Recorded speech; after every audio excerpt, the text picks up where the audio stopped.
Hello everyone, welcome to my channel study की 98। दोस्तों, आज की इस क्लास में हम लोग डिस्कस करेंगे बिहार फार्म एंड प्रैक्टिस से 57 को। अगर आपने पिछली वीडियो को नहीं देखा तो प्लेलिस्ट में आपको सारा वीडियो अवेलेबल है, मैथ का भी अवेलेबल है, वहां से जाकर के पूरा जाकर के कवर कर सकते हैं। तो यहाँ पर आज हम कवर करेंगे जीके जीएस में हिंदी के प्रश्न का डिस्कस करेंगे। और अगर आपको पीडीएफ चाहिए तो टेलीग्राम से जुड़ जाइए। टेलीग्राम में आपको प्रतिदिन पीडीएफ डाल दिया जाता है, वहां से जाकर के आप डेली जो है पीडीएफ को पढ़ सकते हैं। तो चलिए आज की इस क्लास को शुरू करते हैं।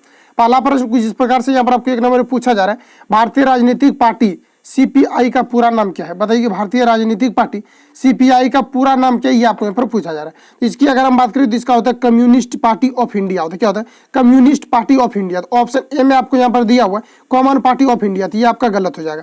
ऑप्शन यहाँ पर आपको बी दिया हुआ कम्युनिकल पार्टी ऑफ इंडिया, ये भी आपको यहाँ पर गलत हो जाएगा। Communist party of India option यहाँ पर सी करेक्ट हो जाएगा। इसके अलावा अगर हम बात करें तो कम्युनिटी पार्टी ऑफ इंडिया, ये भी आपका यहाँ पर गलत हो जाएगा। तो ऑप्शन यहाँ पर सी करेक्ट हो जाएगा। भारतीय राजनीतिक पार्टी जो सीपीआई है आपका, इसका फुल फॉर्म की अगर हम बात करें तो ये कम्युनिस्ट पार्टी ऑफ इंडिया हो जाता है। ऑप्शन यहाँ पर सी करेक्ट हो जाएगा। यह क्या है? आपका जो है साम्यवादी दल है। क्या है? यह एक आपका साम्यवादी दल। अगर हम बात कर लेंगे इसकी स्थापना कब किया गया था, यह किया गया था आपका 26 दिसंबर को। कब किया गया था? 26 दिसंबर 1925 को इसकी स्थापना किया गया था। और ये क्या एक साम्यवादी दल है। ऑप्शन यहाँ पर आपका सी करेक्ट हो जाएगा। नेक्स्ट आगे बढ़ते हैं। नेक्स्ट यहाँ पर आपको 2 नंबर में पूछा जा रहा है, भारतीय संविधान का अनुच्छेद 24 कारखानों आदि में बच्चों के रोजगार पर निषेध किससे संबंधित है?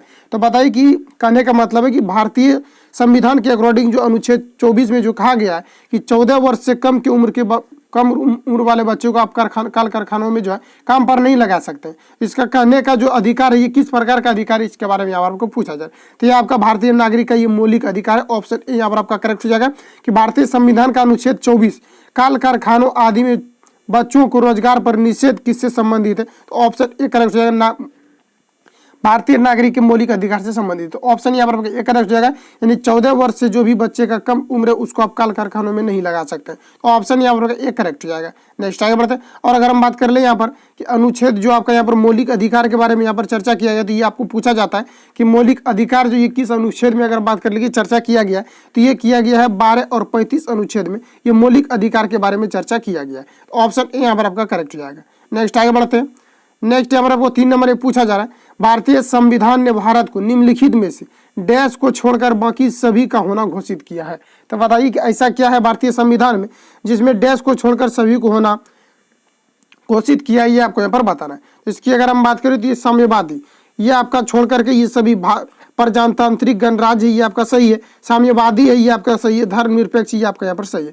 लेकिन एक को छोड़ करके यहाँ जो है भारतीय संविधान ने निम्नलिखित में से यहाँ पर पूछा है, भारतीय संविधान ने निम्नलिखित को छोड़कर निम्नलिखित में से डैश को छोड़कर सभी का होना घोषित किया है। तो ये जो साम्यवादी को छोड़ करके, तो यहाँ पर आपका ऑप्शन यहाँ पर आपका करेक्ट हो जाएगा। नेक्स्ट आगे बढ़ते हैं। नेक्स्ट यहाँ पर आपको 4 नंबर में पूछा जा रहा है, भारतीय संविधान का अनुच्छेद 343 किसके बारे में है? तो बताइए कि भारतीय संविधान 343 किसके बारे में, ये आपको यहाँ पर पूछा जा रहा है। तो देखिए, भारतीय संविधान का जो अनुच्छेद 343 ये आपके भाषाओं के बारे में जो है ये रिलेट करता है, यानी भाषाओं के बारे में जो चर्चा किया गया ये अनुच्छेद 343 में किया गया, राजभाषा के बारे में चर्चा किया गया। तो यहाँ पर आपको ऑप्शन ए करेक्ट हो जाएगा। सॉरी, यहाँ पर ऑप्शन जो है यहाँ पर आपका सी करेक्ट हो जाएगा, क्योंकि यहाँ पर कार्यकालीन भाषा के रूप में जो हिंदी जो भाषा है, राजभाषा आपका क्या है, तो ये आपका हिंदी है। तो ऑप्शन यहाँ पर आपका सी करेक्ट हो जाएगा, जो कि अनुच्छेद 43 में दिया हुआ है। तो ऑप्शन यहाँ पर आपका सी करेक्ट है। अगर हम बात करें कि ये जो भाषा का जो हिंदी भाषा का जो राजभाषा के रूप में स्वीकार किया गया ये कब किया गया था? तो ये 14 दिसंबर को। कब किया गया था? 14 दिसंबर 1949 को। कब? 14 दिसंबर 1949 को राजभाषा के रूप में हिंदी को स्वीकार किया गया था।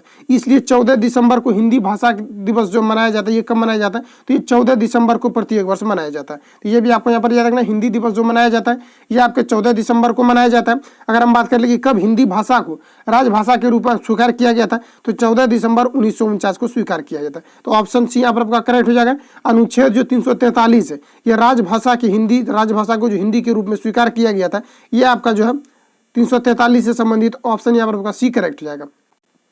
नेक्स्ट आगे बढ़ते हैं। इसके अलावा अगर हम बात कर लें कि जो राजभाषा जो है ये आपका हिंदी होगी। अगर हम बात कर लें कि लिपि के बारे में आपसे पूछा जाता है तो ये आपका यहाँ पर हो जाएगा देवनागरी। क्या हो जाएगा? देवनागरी हो जाएगा। ये सभी को यहाँ पर आपको याद रखना, ये सभी पूछा जाता है। तो ऑप्शन यहाँ पर सी करेक्ट हो जाएगा।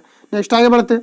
नेक्स्ट यहाँ पर आपको बताना है 5 नंबर में, संयुक्त प्रगतिशील संगठन संयुक्त प्रगतिशील गठबंधन की स्थापना कब हुई थी? तो बताइए संयुक्त प्रगतिशील गठबंधन की स्थापना है ये कब हुई थी, ये आपको यहाँ पर पूछा जा रहा है। इसकी अगर हम बात करें तो ये आपका 2004 में हुआ था। ऑप्शन यहाँ पर आपका सी करेक्ट है। अगर हम बात कर लें कि यह क्या है, तो यह जो आपका राजनीतिक गठबंधन, ये जो संयुक्त प्रगतिशील गठबंधन है, ये एक प्रकार का जो है राजनीतिक ये आपका गठबंधन है। और इसके अलावा अगर हम बात करें तो इसका जो नेतृत्व ये किया जाता है, ये भारतीय राष्ट्रीय कांग्रेस के द्वारा किया जाता है। किसके द्वारा, तो इसका जो नेतृत्व किया जाता है संयुक्त प्रगतिशील गठबंधन का, भारतीय राष्ट्रीय कांग्रेस के द्वारा इसका जो है नेतृत्व किया जाता है। अगर हम बात कर ले कि इसकी स्थापना कब हुआ था, तो 2004 में हुआ था। और ये किस प्रकार का जो है ये दल है, तो ये एक आपका राजनीतिक गठबंधन दल है। तो ऑप्शन यहाँ पर आपका सी करेक्ट हो जाएगा। नेक्स्ट आगे बढ़ते हैं।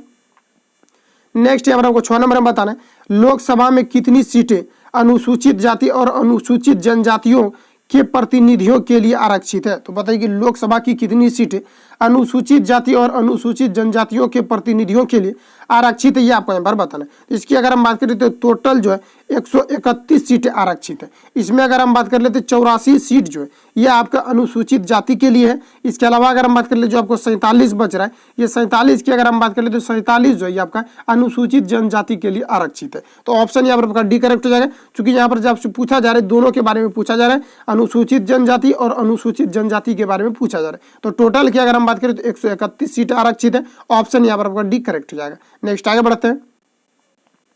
नेक्स्ट यहाँ पर आपको बताना है 7 नंबर में यहाँ पर आपको पूछा जा रहा है भारतीय संविधान में कितनी अनुसूचियां हैं। तो बताइए कि भारतीय संविधान में कितनी अनुसूचियां, ये आपको यहाँ पर बताना। तो भारतीय संविधान की अगर हम बात करें अनुसूचियां की, तो इसमें आपका टोटल 12 अनुसूचियां हैं। इसके अलावा अगर अनुच्छेद की बात करें कि कितने आपका आर्टिकल्स हैं, तो इसमें 465 कितना है टोटल की अगर हम बात कर लें तो इसमें 465 है। अगर हम बात करें कितनी अनुसूचियां, तो इसमें 12 अनुसूचियां। तो ऑप्शन यहाँ पर आपका सी करेक्ट हो जाएगा। नेक्स्ट आगे बढ़ते हैं। नेक्स्ट यहाँ पर 8 नंबर में पूछा जा रहा है लोकसभा के पहले उपवक्ता कौन थे। बताइए लोकसभा के पहले उपवक्ता कौन थे, ये आपको यहाँ पर पूछा जा रहा है। तो लोकसभा के पहले उपवक्ता की अगर हम बात करें तो ये एम अंतसायनम था, अयंकर था। ऑप्शन यहाँ पर आपका सी करेक्ट है। कौन था, एम अंतसायनम अयंकर था, अयंगर। ऑप्शन सी यहाँ पर आपका करेक्ट है। अगर हम बात कर ले कि ये कब आया था अपने पद पर, ये उपवक्ता के रूप में ये कब आया था, इसकी अगर हम यहाँ पर बात करें तो 1948 में ही आए थे। कब आए थे, 1948 में आए थे। और ये जो बिहार का राज्यपाल भी बने थे, कब बने थे, तो ये 1962 में ये बिहार का राज्यपाल भी बने थे। और ये कब से कब तक अगर बात कर ले कि ये रहे थे, तो 1962 से लेकर के 1967 तक रहे थे। कब तक, 1967 तक। तो ऑप्शन यहाँ पर आपका सी करेक्ट हो जाएगा। नेक्स्ट आगे बढ़ते हैं। नेक्स्ट यहाँ पर आप देखिए 9 नंबर में बताना है किस राज्यसभा सदस्य के लिए भारत का प्रधानमंत्री बनने की न्यूनतम उम्र सीमा क्या है, ये आपको यहाँ पर बताना है। तो किसी राज्यसभा सदस्य के लिए भारत का प्रधानमंत्री बनने की न्यूनतम उम्र सीमा क्या होनी चाहिए, ये आपको यहाँ पर बताना है। तो देखिए प्रधानमंत्री बनने की जो न्यूनतम उम्र सीमा ये आपका 30 वर्ष निर्धारित किया गया है। तो ऑप्शन यहाँ पर आपका सी करेक्ट हो जाएगा। इसके अलावा अगर हम बात करें कि प्रधानमंत्री को जो नियुक्ति किया जाता है किसके द्वारा, तो ये राष्ट्रपति के द्वारा किया जाता है। अगर हम बात कर ले किस अनुच्छेद के तहत अगर हम बात कर ले तो ये आर्टिकल जो है आपका 75 के तहत किया जाता है। तो ऑप्शन यहाँ पर आपका सी करेक्ट हो जाएगा कि प्रधानमंत्री बनने की जो न्यूनतम आयु सीमा होनी चाहिए ये 30 वर्ष होनी चाहिए। अगर राष्ट्रपति की अगर हम बात करें तो राष्ट्रपति के लिए 35 वर्ष होना चाहिए। तो ऑप्शन यहाँ पर आपका सी करेक्ट हो जाएगा। नेक्स्ट आगे बढ़ते हैं। नेक्स्ट यहाँ पर आपको 10 नंबर में पूछा जा रहा है निम्नलिखित में से किसकी उपस्थिति में राष्ट्रपति शपथ ग्रहण करते हैं। तो बताइए कि किसकी उपस्थिति में राष्ट्रपति जो शपथ ग्रहण करते हैं, ये आपको यहाँ पर बताना है। तो इसके जो है अगर हम बात कर रहे हैं तो ये भारत के मुख्य न्यायाधीश की उपस्थिति में राष्ट्रपति के द्वारा शपथ ग्रहण किया जाता है। ऑप्शन यहाँ पर सी करेक्ट है। इसके अलावा अगर हम बात करें पूछा जाता है भारत का प्रथम नागरिक किसे माना जाता है, तो ये आपके राष्ट्रपति को माना जाता है। तो ऑप्शन यहाँ पर आपका सी करेक्ट हो जाएगा। नेक्स्ट आगे बढ़ते हैं। नेक्स्ट यहाँ पर आपको 11 नंबर में पूछा जा रहा है बहुजन समाज पार्टी की स्थापना डैश में की गई। तो बताइए इस बहुजन समाज पार्टी की स्थापना ये कब किया गया था, ये आपको यहाँ पर बताना है। इसकी अगर हम बात करें तो ये 14 अप्रैल को किया गया था। कब किया गया था, 14 अप्रैल 1984 को बहुजन समाज पार्टी की स्थापना किया गया था। तो यहाँ पर ऑप्शन सी में दिया हुआ है 1984। तो ऑप्शन यहाँ पर सी करेक्ट हो जाएगा। एक और की अगर हम बात कर ले मंथ की, तो ये 14 अप्रैल 1984 को बहुजन समाज पार्टी की स्थापना किया गया था। तो ये आपको यहाँ पर याद रखना। नेक्स्ट आगे बढ़ते हैं। नेक्स्ट यहाँ पर आपको 12 नंबर में पूछा जा रहा है 12 नंबर में यहाँ पर आपको बताना है कि निम्नलिखित में से कौन सी नीति आयोग का अध्यक्ष भी होता है। तो बताइए कि नीति आयोग का अध्यक्ष कौन होता है, ये आपको यहाँ पर बताना है। इसकी अगर हम बात करें तो प्रधानमंत्री जो होते हैं ये नीति आयोग का भी अध्यक्ष होते हैं। तो ऑप्शन यहाँ पर आपका सी करेक्ट हो जाएगा। नेक्स्ट आगे बढ़ते हैं। नेक्स्ट यहाँ पर आपको बताना है 13 नंबर में पूछा जा रहा है भारतीय राजनीतिक पार्टी CPIM का पूरा नाम क्या है। तो बताइए कि भारतीय राजनीतिक पार्टी CPI का पूरा नाम क्या है, ये आपको यहाँ पर बताना है। तो इसका हो जाएगा कम्युनिस्ट पार्टी ऑफ इंडिया मार्क्सवादी। ऑप्शन डी करेक्ट हो जाएगा। सारा प्रश्न आपके एग्जाम पॉइंट ऑफ व्यू से काफी महत्वपूर्ण है और इसको यहाँ पर आपको याद रखना है, ये सभी प्रश्न को ये सब पूछा जाता है। तो यहाँ पर आपको याद रखना है कि सीपीआई जो है, सीपीआईएम का पूरा नाम क्या है, कम्युनिस्ट पार्टी ऑफ इंडिया, मार्क्सवादी। ऑप्शन यहाँ पर आपका डी करेक्ट हो जाएगा। नेक्स्ट आगे बढ़ता है, अगर हम बात कर ले कि इसकी स्थापना की बात कर लें कि कम्युनिस्ट पार्टी ऑफ इंडिया मार्क्सवादी की स्थापना कब किया था, 1964 में। कब किया गया था, 1964 में। तो ऑप्शन यहाँ पर आपका डी करेक्ट हो जाएगा। नेक्स्ट आगे बढ़ते हैं। नेक्स्ट यहाँ पर आपको 14 नंबर में पूछा जा रहा है, भारतीय संविधान का अनुच्छेद 231 एक साझा उच्च न्यायालय की 2 या 2 से अधिक राज्यों के लिए स्थापना किससे संबंधित है, ये आपको यहाँ पर बताना है। तो ये बताइए किससे आपका संबंधित है, तो ये आपका संबंधित है राज्य सरकार से। ऑप्शन ए करेक्ट है।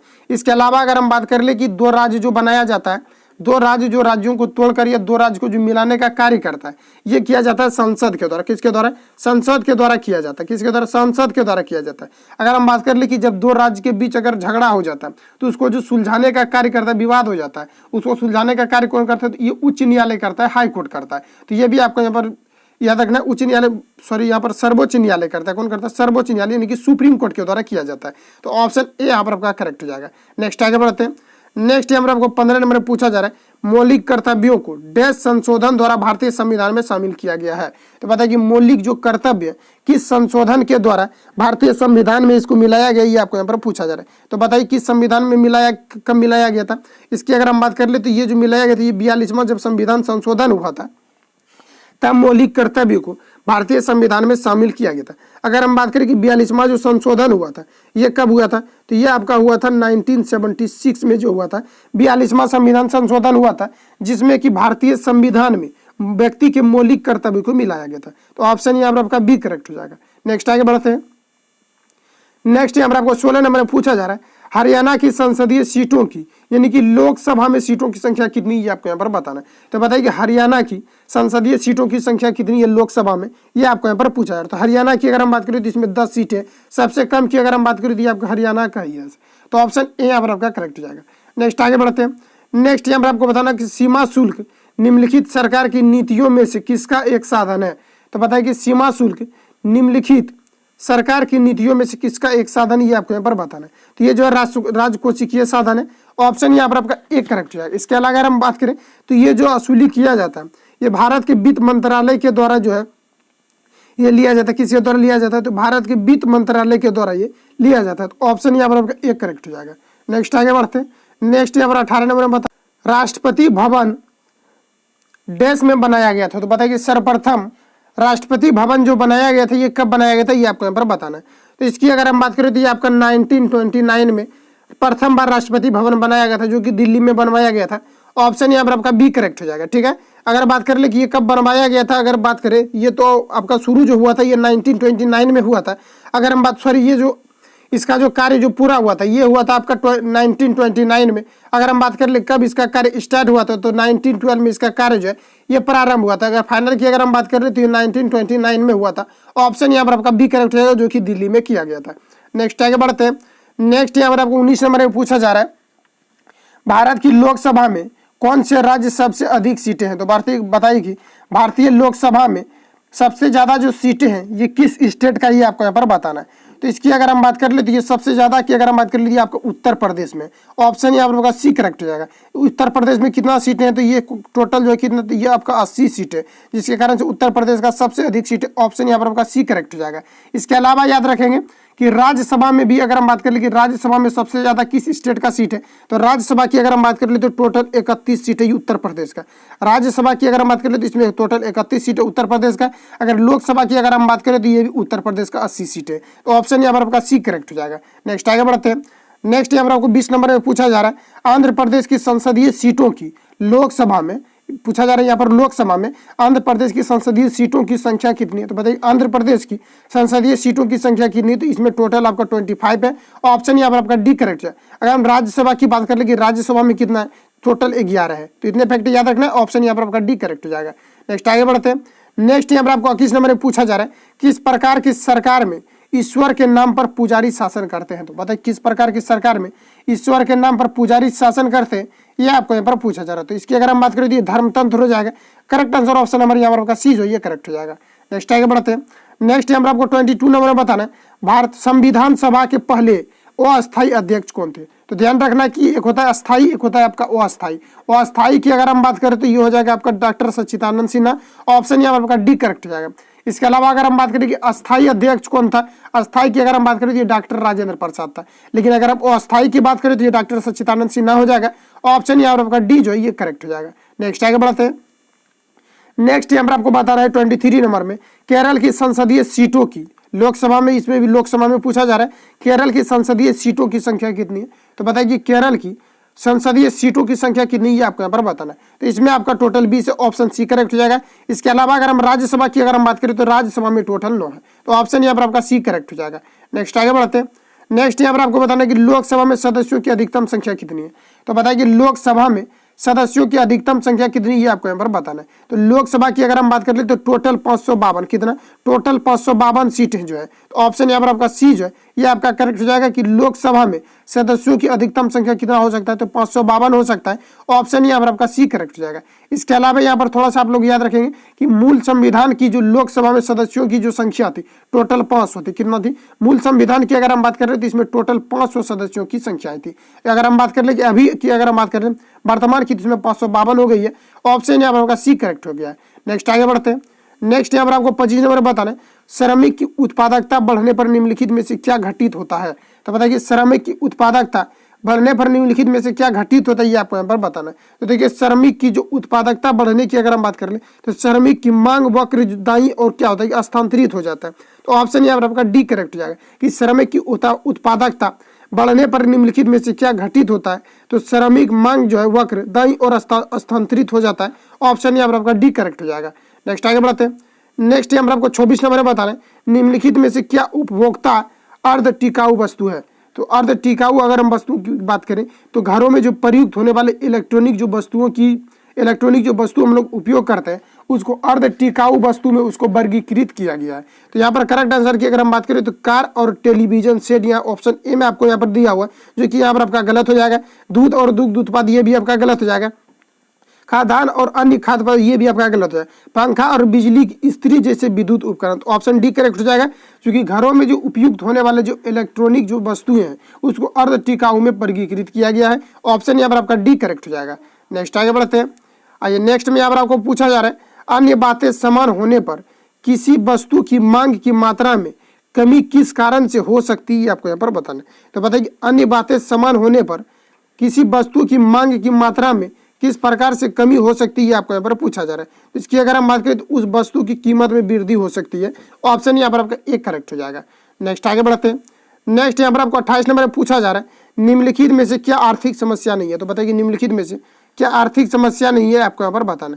आर्थिक समस्या की अगर हम बात करें तो यह तय करना कि फुर्सत के समय को विभिन्न तरीकों में से किस तरीके से व्यतीत किया जाए, ये आपका जो आर्थिक समस्या से संबंधित नहीं है। Option D correct. इसके अलावा यहाँ पर आप टोटल पढ़ लेंगे कि वेतन, कार्य और फुर्सत में से किसी एक को चुनना, तो यह आर्थिक समस्या से आपका संबंधित है। यह तय करना कि दो वस्तुओं में से किस पर खर्च किया जाए, तो यह भी आपका आर्थिक समस्या से संबंधित है। व्यक्तिगत बचत के वैकल्पिक तरीके में से किसी तरीके को चुनना, तो यह भी आपका आर्थिक समस्या से संबंधित है। लेकिन यह आपका आर्थिक समस्या से ऑप्शन डी संबंधित नहीं है। ऑप्शन डी यहाँ पर आपका करेक्ट हो जाएगा। नेक्स्ट आगे बढ़ते हैं। नेक्स्ट यहाँ पर आपको 29 नंबर में बताना है किस वर्ष में भाषा के आधार पर राज्यों का पुनर्गठन किया गया। तो बताइए कि किस वर्ष में भाषा के आधार पर राज्यों का पुनर्गठन किया गया, ये आपको यहाँ पर बताना है। इसकी अगर हम बात करें तो ये कब किया गया था, ये 1956 में किया गया था। ऑप्शन यहाँ पर आपका डी करेक्ट हो जाएगा। नेक्स्ट आगे बढ़ते हैं। अगर हम बात करें एक्यूरेट की अगर हम बात कर ले कि कब किया गया था, तो 1 नवंबर को कब किया गया था, 1 नवंबर 1956 को भाषा के आधार पर राज्यों का पुनर्गठन किया गया था। ऑप्शन यहाँ पर आपका डी करेक्ट हो जाएगा। नेक्स्ट आगे बढ़ते हैं। नेक्स्ट यहाँ पर आपको बताना है अखिल भारतीय सेवाओं के सर्जन की शक्ति किससे प्राप्त होती है। तो बताइए अखिल भारतीय सेवाओं के सर्जन की शक्ति किससे प्राप्त होती है, ये आपको यहाँ पर बताना है। तो ये जो है संसद के द्वारा होता है। ऑप्शन यहाँ पर आपका बी करेक्ट हो जाएगा। नेक्स्ट आगे बढ़ते हैं। बस इतना ही प्रश्न लेकर के आए थे। मिलेंगे नेक्स्ट वीडियो में, तब तक के लिए बेस्ट ऑफ लक, जय हिंद। अगर वीडियो आपको हेल्पफुल लगता है तो चैनल को सब्सक्राइब करके बेल आइकन को प्रेस करें, क्योंकि जब भी मैं वीडियो अपलोड करूं तो आप तक नोटिफिकेशन जाए और आप आसानी डेली प्रैक्टिस सेट को देख पाए और प्रैक्टिस सेट आपको लगाते रहना है। तो मिलते हैं नेक्स्ट वीडियो के साथ। Thank you for watching. Best of luck.